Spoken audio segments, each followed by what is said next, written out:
चाहिँ night life है। म एक्लै कन्स्ट्रक्सन चलिरहेको म पर्खेँ होला यहाँबाट स्टिक लिएर चाहिँ होइन। यो चाहिँ अब 6 बजेको टाइम हो खास चाहिँ अलिकति छिटो भन्दा नि वान नाइट स्टे सर्ट स्टेको लागि आएको नि त म। त्यसले गर्दाखेरि चाहिँ म होबार्टको नाइट अब नाइट त नभनौँ भर्खरै साँझको टाइम हो बट अब नाइट नै मानौँ। अब यहाँ अँध्यारो भइसकेको छ लगभग 9-10 बजे जस्तो सिचुएसन आएको छ अहिले चाहिँ। नाइट लाइफ भनेको यस्तै रहेछ यहाँको चाहिँ। म चाहिँ अहिले होबार्ट आएको छु लन्चस्टनबाट 3 आवर्स बाई बस आएको। म चाहिँ खास रमाइलो छ बाई बस पनि आउनलाई रमाइलो हुँदो रहेछ। म भर्खरै सिडनीबाट चाहिँ अब तस्मानिया मुभ भएको नि त अनि त्यसले गर्दाखेरि अब सबै कुरा मिलिसकेको छैन। त्यसले गर्दा चाहिँ म यहाँ अहिले चाहिँ अब बेलुका एक्लै साथीहरू पनि छैन मैले म एक्लै नै हो। फ्यामिली पनि लिएर आएको छैन। म सानो एउटा कामले गर्दा आएको थिएँ भोलि फर्किनु चाहिँ तर मलाई चाहिँ यो रातिको होबार्टको लाइफ होइन अब लन्चस्टन भन्दा त क्वाइट बिजी नै हो। लन्चस्टन भन्दा क्वाइट बिजी नै छ है। That's the nice place. समुद्र यो बाटो जान्छ सी भ्यू छ होइन केही पनि छैन है खासै संसार यस्तै छ। बबाल छ बबाल। मलाई चाहिँ तर अस्ट्रेलियाको जता गयो पनि ठाउँ चाहिँ उस्तै नै हो सबैतिर है। अब वेदर वाइज अलिकति फरक मात्रै हो होइन भनेदेखि त अब जहाँ गयो पनि लगभग बनाउने बाटोहरूको वे अब सबै कुराहरू लगभग एउटै नै रहेछ। तर आज जुन लन्चस्टनबाट चाहिँ होबार्ट आउँदै थियो त्यो बाटो चाहिँ आई लभ नेपाल नै मिस गरायो त्यो बाटोले चाहिँ खास। अब म चाहिँ वान म्यान जस्तै हो खास। मलाई चाहिँ सोलो हेर्नु एकदम मनपर्छ खासै भन्नुपर्दाखेरि साथीभाइ चाहिँ सोलो प्रिफर गर्ने मान्छे सही। म चाहिँ एकदम छ नि त सोलो हेर्नलाई चाहिँ एकदम मनपर्छ मलाई।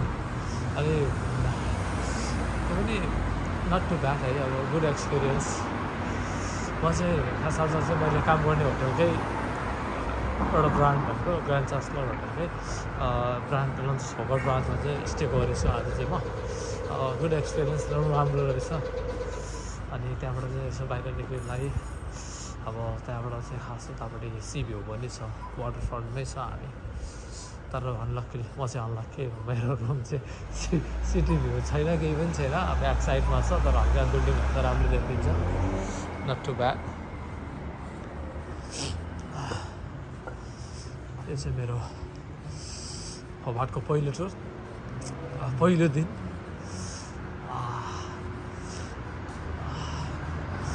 जस पब्लिक बसहरू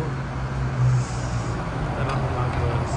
यता चाहिँ लन्चस्टनमा चाहिँ हामीले बडी पनि लाग्दो रहेछ र इजी पनि रहेछ। अनि मैले आज आउने बित्तिकै मैले यहाँनिर एउटा काफे भन्ने नेपाली इन्डियन सब पनि रेस्टुरेन्ट रहेछ। अनि त्यहाँ गएर मैले मोमो खाएँ। खास बेस्ट मोमो चाहिँ एकदम दामी लाग्यो मलाई त्यहाँको चाहिँ।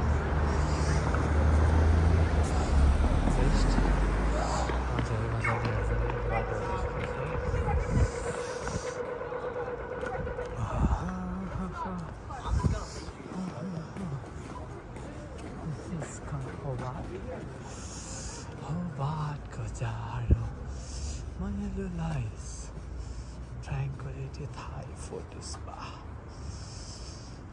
सर अलिकति 6 बजे नै सुनसान भदो रहेछ सिटी चाहिँ। अब होबार्ट त अब खास भनेको त अब इज लाइक क्यापिटल सिटी नै हो नि त। यति छिटो सुनसान हुन्छ भनेर मैले एक्सपेक्ट गरेको थिएँ। सायद अलिकति जाडोले गर्दा पनि होला अलिकति बढी जाडो चाहिँ छ है। चिसो धेरै छ कि सबैको त वेदर लाइक टेम्परेचर पनि त्यही होला अहिले चाहिँ 9-10 डिग्री सेल्सियस होला यहाँको चाहिँ।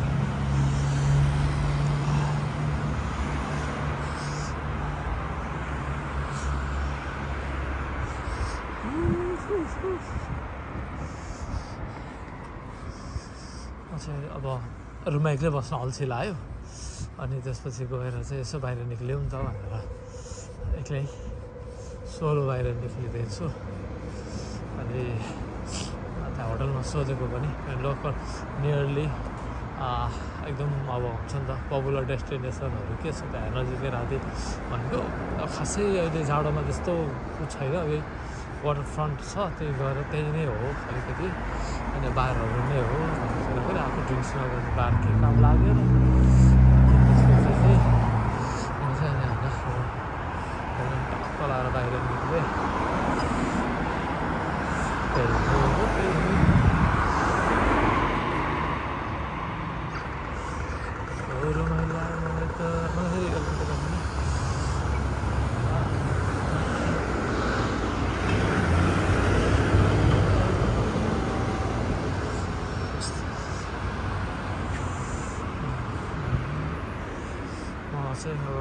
होप्सको यताबाट पुग्छु होला।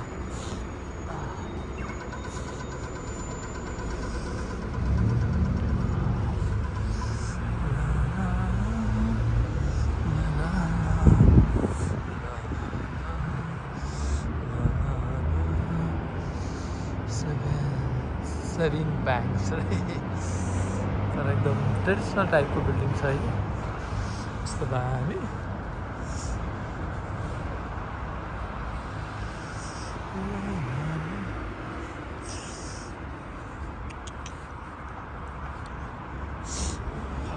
केही त छैन नथिङ स्पेसल। अस्ट्रेलियाको सिटीहरू सबै यस्तै यस्तै हुन् बट म अब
कफी सप एउटा कामले आएको थियो तर म यहाँ अर्कै हिसाबले डुल्ने भएर हिँडिरहेको छु। मलाई घरमा बस्न अल्छी लागेकोले गर्दाखेरि तर यहाँ चाहिँ अब पबहरू बारहरू चाहिँ बिजी हुँदो रहेछ राति चाहिँ म्याक्स मैले देखेको चाहिँ बारहरू चाहिँ बिजी हुँदो रहेछ। डाइनिङ एकोमोडेसन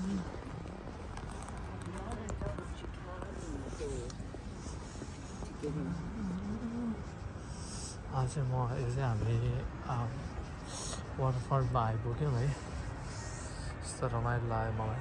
झन् राति हिँड्नलाई अप्ठ्यारो चाहिँ छैन उज्यालो राम्रो। सरी ट्राफिकलाई पनि फलो गर्नै पऱ्यो। समथिङ इज डियर है रमाइलो छ। वाटर एक्टिभिटिजको लागि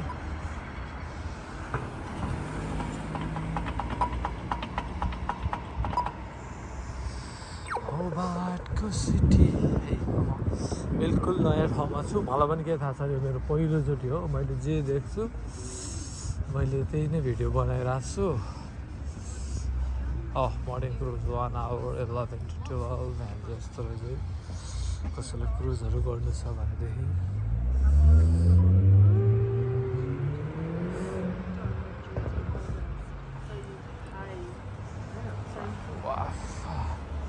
ओके म अब यहाँबाट अलिकति अगाडि जान्छु।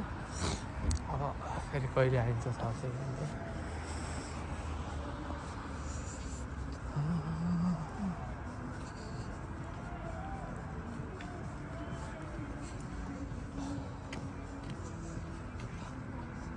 खासै ठाउँको नाम चाहिँ मलाई पनि थाहा छैन है। अब त्यो भएरले गर्दाखेरि चाहिँ मैले यही ठाउँमा छु, म यही ठाउँमा छु, मैले यही हेर्दैछु भने चाहिँ मैले पनि भन्न सक्दिनँ। तर यो चाहिँ होबार्टको I think it's best tourist destination जस्तो लाग्यो। हेर्दाखेरि चाहिँ वाटर एक्टिभिटिजहरू पनि हुँदो रहेछ। अहिले त्यो रातिमा छ, अघि दिउँसो नि हेरेको थिएँ मैले। खास चाहिँ अघि आउँदाखेरि हल्का साँझको टाइममा सम्म बिलहरू म भोलि बिहान फेरि एउटा भिडियो बनाउँछु यो ठाउँको चाहिँ मैले भ्याएँ भनेदेखि है। अनि यस्तो छ पाहाडी एउटा गाउँहरू कस्तो मजाले देखिन्छ। तर टु क्वाइट के अब मैले एक्सपेक्टै गरेको थिएन। मैले खास त लन्चस्टन भन्दा चाहिँ होबार्ट अलि बिजी होला, साँझमा अलिकति नाइट लाइफ होला भन्ने सोचेको थिएँ। तर हुनु त अब भित्रभित्र होला, आइएम नट स्योर है। अब म यहाँ छु तर पनि इट्स टु क्वाइट। तर लास्टै जाडो।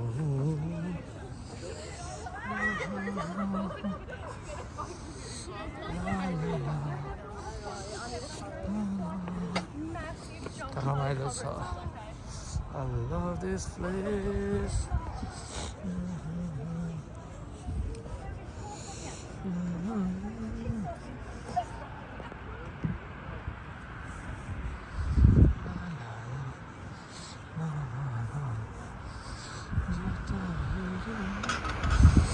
यस्तो जाडो पनि बाहिरै बसेर ड्रिङ्क्स गर्दैछन् है। जस्ट होप यो बाटो राम्रो छ होला, त्यही होला भन्नु छु। तर अलिकति बिजी एरिया रहेछ। बार रेस्टुरेन्टहरू पबको लागि चाहिँ म पारि चाहिँ गएर यस्तो छ ठाउँ। स्लो हिँड्नको मजा नै बेग्लै छ। ल त्यहाँसम्म जाऊँ।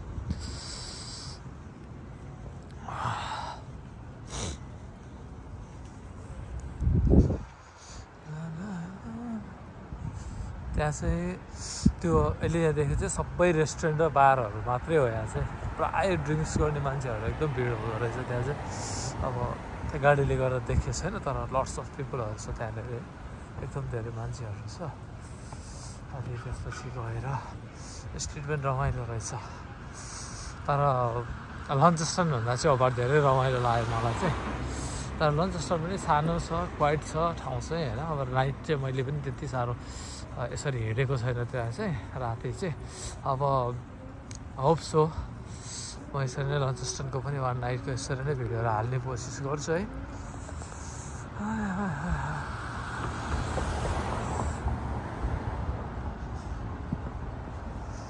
होबार्ट मेरो पहिलो भिडियो है होबार्टको यो।